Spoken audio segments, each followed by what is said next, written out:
Assalamualaikum dan salam Malaysia Madani. Berita semasa bersama saya, Awatif Eza.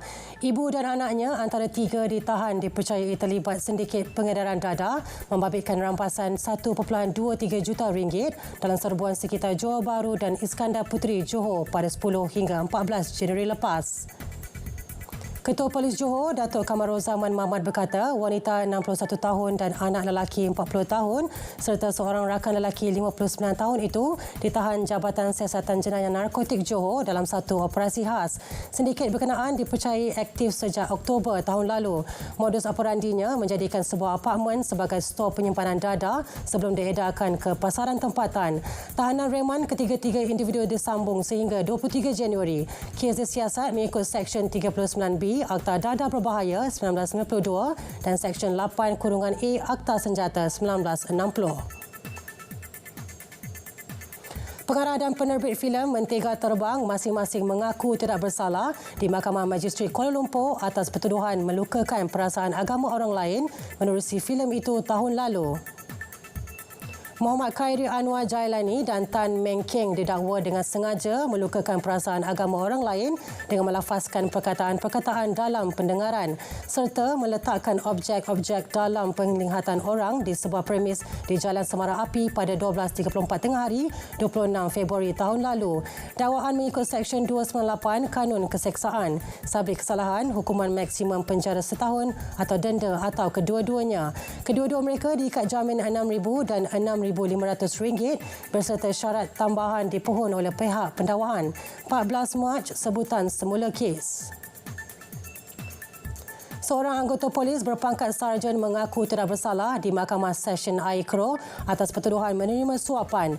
Ia sebagai balasan untuk tidak mengambil tindakan undang-undang terhadap seorang lelaki berkaitan kes dadah 3 tahun lalu.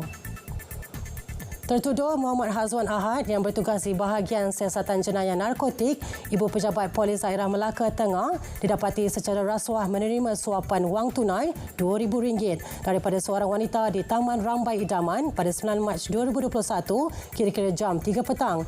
Ia sebagai dorongan untuk tidak mengambil tindakan undang-undang kepada anak wanita itu yang disiasat mengikut Seksyen 15(1)(A) Akta Dadah Berbahaya 1952. Dakwaan mengikut Seksyen 17(A) Akta SPRM 2009 dan boleh dihukum mengikut Seksyen 24 Akta sama.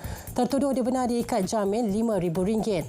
Sebutan semula kes 21 Februari depan untuk serahan dokumen. 3 pusat pemindahan sementara PPS masih aktif di 2 daerah di Johor iaitu Segamat dan Batu Pahat. Setakat 3 petang tadi, jumlah penduduk terjejas direkodkan 80 orang daripada 22 keluarga. 2 PPS kekal beroperasi di Segamat melibatkan 65 penduduk terjejas banjir. 43 daripadanya berlindung di PPS Balai Raya Kampung Batu Badak sementara 22 lagi di PPS Dewan Komuniti Kampung Tasik. Di Batu Pahat, PPS Sekolah Kebangsaan Bukit Kuari yang dibuka sejak 10 Januari menempatkan 15 penduduk terjejas banjir. Jalan Lingkaran Kahang, Felda Kahang Barat dan selepas Felda Kahang Barat di Kluang masih ditutup untuk semua kenderaan. Majlis Agama Islam Selangor MAIS akan memastikan tiada penyelewangan dalam pengurusan wang zakat. Pengerusi MAIS Tan Sri Abdul Aziz Muhammad Yusof berkata pihaknya amat menitikberatkan amanah dan integriti dalam melaksanakan tugas dan tanggungjawab demi memastikan wang zakat diurus dengan baik. Walaupun 1 sen duit itu adalah duit untuk Majlis Agama Islam Selangor, sama ada untuk sedekah, sama ada untuk bayar zakat, sama ada untuk bayar wakaf dan juga sumbangan-sumbangan lain kepada anak yatim ke, kepada bencana alam ke, supaya kita akaunkan dengan betul dan tidak kita selewengkan. Cuba kalau you dengar baru-baru ni dalam media, ada satu majlis agama Islam yang duit zakatnya begitu besar, tidak dimasukkan ke dalam lembaga zakat mereka. Termasuk juga Selangor, tetapi tidaklah banyak.